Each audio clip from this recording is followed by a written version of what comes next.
आज इटली के फसानो शहर में दुनिया के 7 सबसे ताकतवर देशों के नेता इकट्ठे हो रहे हैं। यहाँ अमीर देशों के सबसे बड़े संगठन G7 की बैठक शुरू हो रही है। इटली की पीएम मेलोनी ने प्रधानमंत्री नरेंद्र मोदी को भी इस संगठन की मीटिंग में बतौर गेस्ट बुलाया है।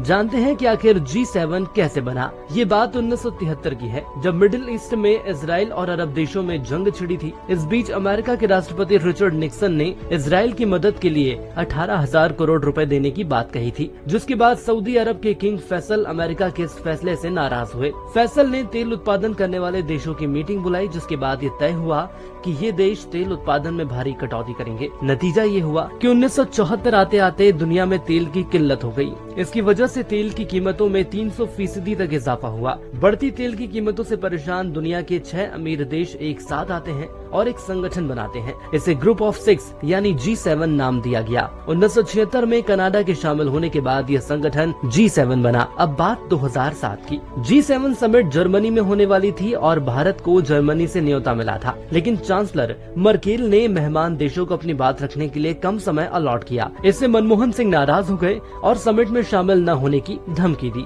अब जानते हैं कि G7 में भारत के शामिल होने से आखिर क्या फायदा होगा। दरअसल रक्षा खर्च के मामले में भारत दुनिया में तीसरे नंबर पर है। भारत की GDP ब्रिटेन के बराबर है और फ्रांस, इटली और कनाडा से ज्यादा है। भारत एक लोकतांत्रिक देश है, इसलिए G7 हर साल भारत को आमंत्रित करता है और दुनिया के हर बड़े मुद्दे को उसके साथ डिस्कस करना चाहता है।